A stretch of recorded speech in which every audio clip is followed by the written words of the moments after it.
Mədəniyyət Nazirliyində çox belə qəribə fikir yarandı ki, 65 yaşına çatmış aktyorları uzaqlaşdırırlar səhnədən. Faciə demək. Muxtar Afşarov, Muxtar Maniyev, Gülhar Həsənova var, hamısı qaldı işsiz. Onda bizim sədrimiz Kamal Abdulla çox yaxşı bir təkliflədi. Sübut eləyək ki, bunların ulduzları sönməyib.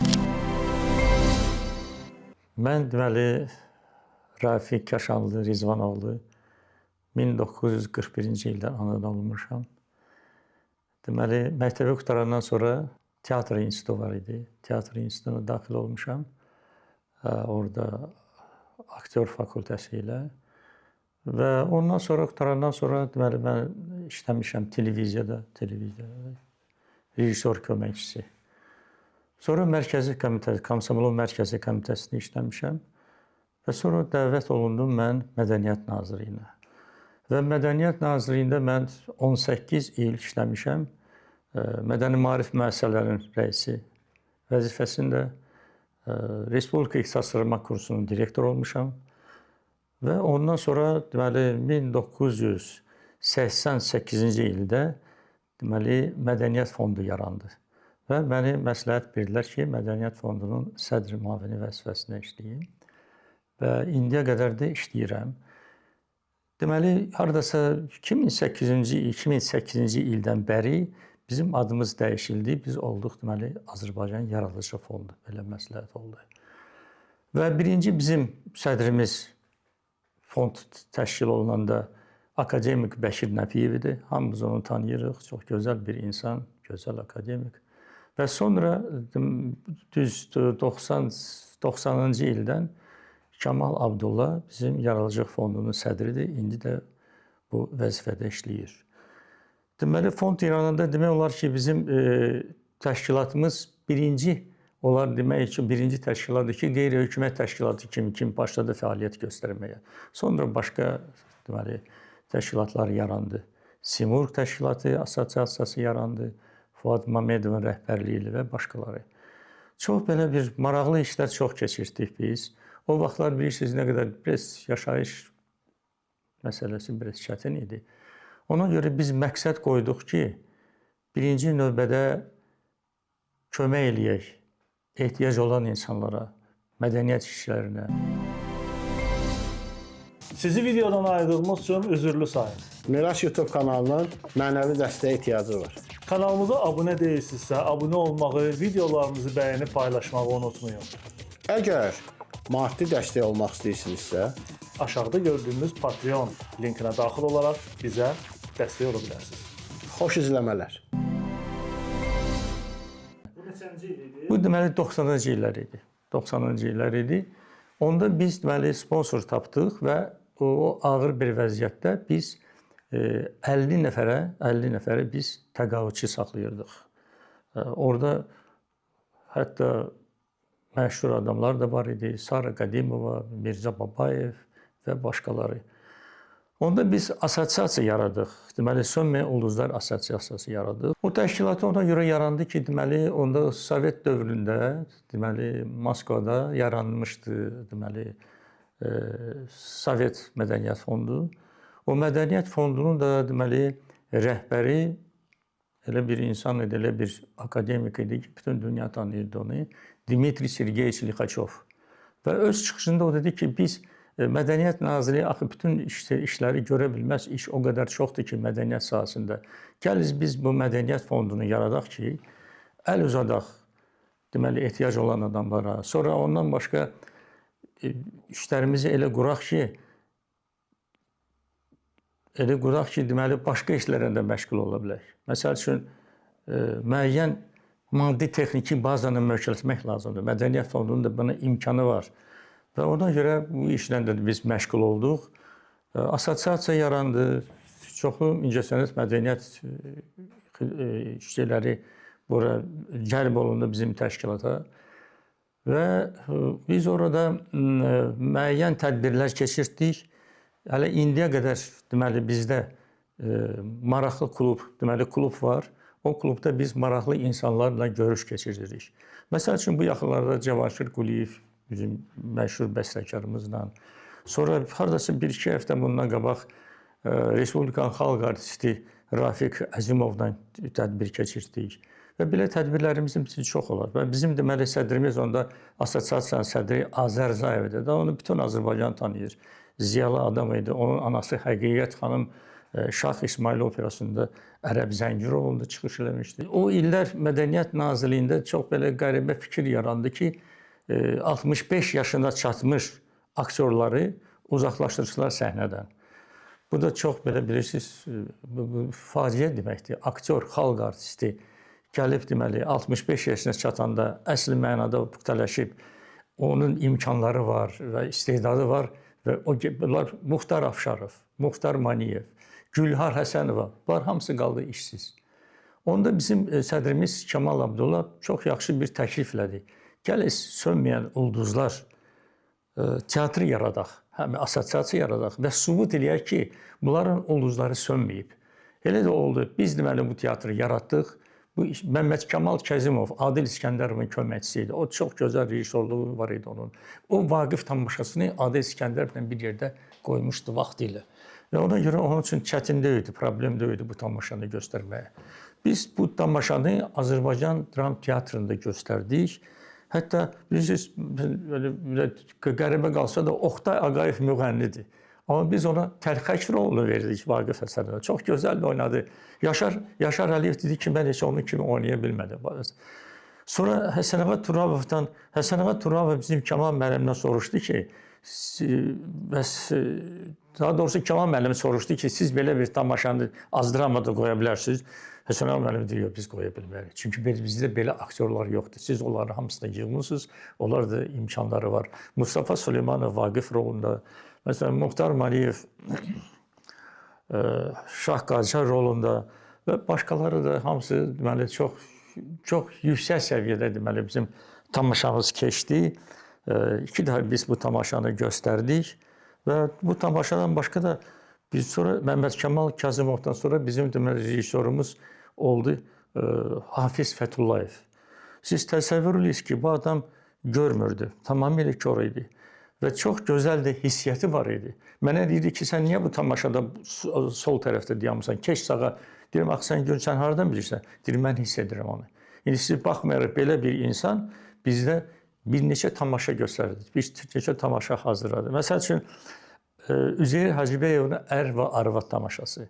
Çoxları bilmirlər, 1920-ci ildə bu tamaşanı Üzeyir bəyin vaxtında səhnəyə qoyulmuşdur. Ondan başqa heç kəs bu tamaşaya müraciət eləməmişdi.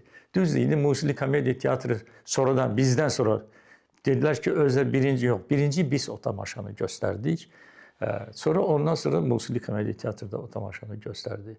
Çox gözəl idi. O tamaşalar çox idi. Məsəl üçün, Şıxəli Qurbanovun Sənsiz tamaşası, Daşları yığmağın vaxtıdır, belə bir tamaşa var idi. Qoy həmişə toy olsun. Bunlar hamısı, deməli, Hafiz Fətullayevin vaxtında bu tamaşalar hamısı qoyulmuşdu. Və aktyorlar məmnuniyyətlə gəlirdilər. Deməli, teatrımız bizim fəaliyyət göstərirdi. Belə tamaşalarla biz rayona çıxırdıq. Deməli, Gəncədə, Şəkidə, çox-çox rayonlarda biz göstərmişik. Qubada göstərmişik bu tamaşanı. Və deməli, belə işlərimiz bizim. İndi də biz əsasən işimizi bu maraqlı insanlarla, deməli, görüş keçirdirik. Hər ayda bir dəfə belə bir çox belə tanış, çox belə məşhur insanları çağırırıq. Bu yaxınlarda məsəl üçün Aydın Kəzimzadə, mən deyərdim ki, kinonun ensiklopediyasıdır bu adam. Bizdə gəlmişdi, bizim deməli tədbirimizdə iştirak etmişdik. Və işimizi davam edirik. Belə işlərimiz çoxdur. Faxırlığı mən istəmədim, daha doğrusu sevinç hissiyyəti var insanlarda. Düzdür, Mədəniyyət Naziri tərəfdən bir balaca o qədər də deməli bizdən rəqabət deməzdim, amma o qədər çox da yaxın deyillər bizim tədbirlərimizə, bizim işlərimiz. Siz düz deyirsiniz, bəlkə də rəqabət kimi, hardasa rəqabət kimi də ona baxırdılar. Buna baxmayaraq biz öz işlərimizi görürdük. Çoxdan belə söhbətlər gedir ki, kino yarandı, televiziya yarandı və teatr məhv ola bilər. Bu hamısı boş söhbətlərdir. Teatr həmişə də yaşayıb, həmişə də yaşayacaq. Amma məsələ orada var ki, gənclərin gərək münasibəti olsun teatra. Mən istərdim ki, daha da çox olsun. Mən istəyən qədər deyil müasir dövrdə. Və sözsüz ki, teatrın öz istiqaməti var. O işləri ki, teatrda görmək olur, onu kinoda mümkün deyil. Və teatr kinoya baxmayaraq, televiziyaya baxmayaraq, çox təəssüflər olsun ki, indiki zamanədə çox insanlar cəlb olunublar telefona və teatr kiminsə yadından çıxır. Və ona görə də əlbəttə ki, gərək biz istiqamətimizi elə quraq, gəncləri elə tərbiyə eləyək ki, onlar teatrı sevsinlər, əsli mənada sevsinlər. Yox, teatr çox təəssüflər olsun ki, teatr indi fəaliyyətdə deyil, fəaliyyətin teatr deməli dayandırıb. Və bunun səbəbi odur, mən açıqca deyim ki, bizdə başqa problemdir. Biz teatrımıza gəncləri yığa bilmərik, cəlb eləyə bilmərik. Çünki onda teatrın, ulduzlar teatrının mənası da itər. Yaşlı aktyorları biz deməli cəlb edək. Və çox təəssüflər olsun ki, bizdə olan bu qocaman aktyorlar, sönməyən ulduzlar, bunlar dünyasını dəyişdirirlər. Və onları biz hələlik əvəz tapa bilmirik. Niyə? Ona görə ki, biz Azərbaycan dram teatrı, ya deyək ki, musiqili komediya teatrından aktyorları cəlb eləyə bilmərik. Bizim məqsədimiz odur ki, kim pensiya çıxır, kim təqaüddadır, onları cəlb eləyək. Çünki o aktyorlar, hansı ki teatr işləyir, onlar gəlməzlər. Orada onların maaşı, onların orada yer tutmağı, o başqa söhbətdir.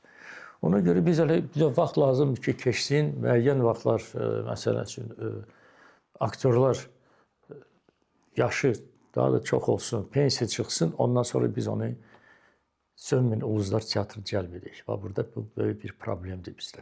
Əlbəttə ki, əsas burada fəaliyyətdir.